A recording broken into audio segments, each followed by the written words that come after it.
Сайн байцгаана уу хүүхдүүд ээ. Энэ өдрийн мэндийг хүргэе. За багш нь та нарт өнөөдөр 2 дугаар ангийн Монгол хэл хичээлийн Монгол гэр түүний бүтцийг нэрлэж сурах тухай хичээлийг танилцуулъя. За багш нь нэгэн онцлог таалгая. Таагаараа хүүхдүүд ээ.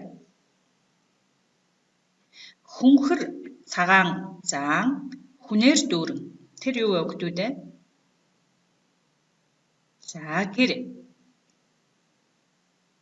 За манай өнөөдрийн хичээлийн сэдэв Монгол гэр түүний бүтцийг нэрлэж сурах. За энэ зургийг бүгдээрээ ажиглая. Эртний хүмүүсийн гэрээ барьж байгаа зураг байна.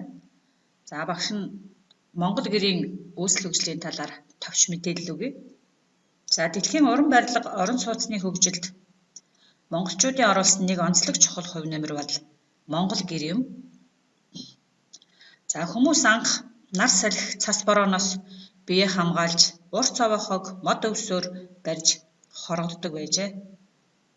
За хүмүүсийн оюун ухаан хөгжиж, мод эсгийг урлаж, гэр хийж суудаг болсон байна. За гэрийн дотор агаарын солилцоо сайн учир хүний бие махбодод тохиромжтой сууц гэж үздэг. За Монгол гэр дугуй байдаг нь сууцны талбайг бүрэн эзэмшихэд ашигтай. За намхавтар бөмбөр байдаг нь салхин тогтвортой. Эскийгээр бүрдэг нь дулаан, тоонны нүх нь агаар салхи оруулах, гэрэлтүүлэх зэрэг тус бүрдээ үүрэг зориулалттай ийм онцлог сууц байх нэ. За энэ зургийг ажиглая. За гэрийн дотор талын хэсгийг харуулсан зураг байна. За багштайгаа хамт гэрийн бүтцийг нэрлэж сурцгаая. За багшигаа дагаад хэлээд яваарай. Шал, хаалга, тотго, эский, өрх, тоон, үнэ, хан, бүслүүр. За багшигаа дагаад давтаад хэлээрэй. Шал, хаалга, тотго, эский, өрх, тоон, үнэ, хан, бүслүүр.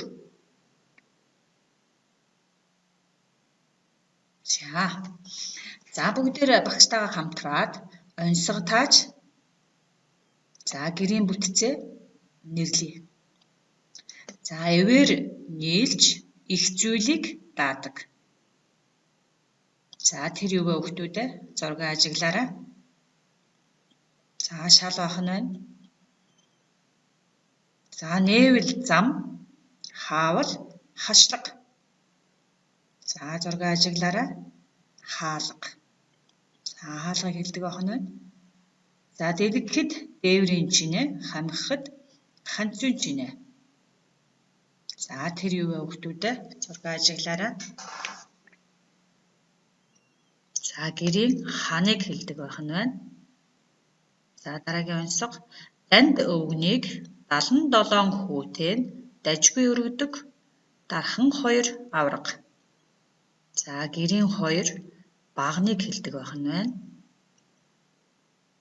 За дараагийн онцлог онгорхой ноёнг олон жадаар хатгана. Гэрийн тооныг хэлдэг байх нь байна.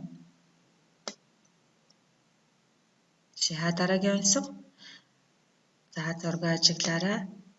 Гозгор мээрэн гогцоо гизгтэй. За тэр юу вэ хүүхдүүд ээ? За гэрийн үнийг хэлдэг байх нь байна. Хөмөрсөн арганд хөнгөн цамц өмсгөн. За гэрийн дотор цагаан бүрээс буюу цавгийг хэлдэг юм байна. За дараагийн онцлог 4 дэлбэнцэг 2 холбоонцог. За гэрийн давхарлаа буюу дээвэр туургыг хэлдэг юм байна. За бор эсгийн малгай дээр цагаан алчуур зангидна. За гадуур цагаан бүрээсийг хэлэх нь байна. Чи үүгээр яв, би үүгээр явъя. Билүүтийн голд уулзъя. За энэ онцлогыг манай хүүхдүүд бүгдээрээ хамгийн сайн мэдэх байхаа. За гэрийн бүслүүрийг хэлдэг байх нь байна. За дөрвөлжин малгай 4 бүстэй. За гэрээ барьж дуусаад хамгийн сүүлд өрхөө тавьдаг байх нь хүүхдүүдээ. За багш нь өнөөдрийн хичээл та бүхэнд дагцгаал даалгавар бэлдэж явсан байгаа. Үүнийг дэвтэртээ бичээд ажиллаарай. За дараах үгсийг үеэр заглан бичээрэй. Хаалга, тоон, бүслүүр, бүрээс. За дараах үгсэд ийг хоёроос аль тохирохыг залган бичээрэй. Унь, хатвч, хан, шал. За тэгэхээр дөрвөн үгэнд эр мөгний игийн аль тохирохыг залган бичих нь байна.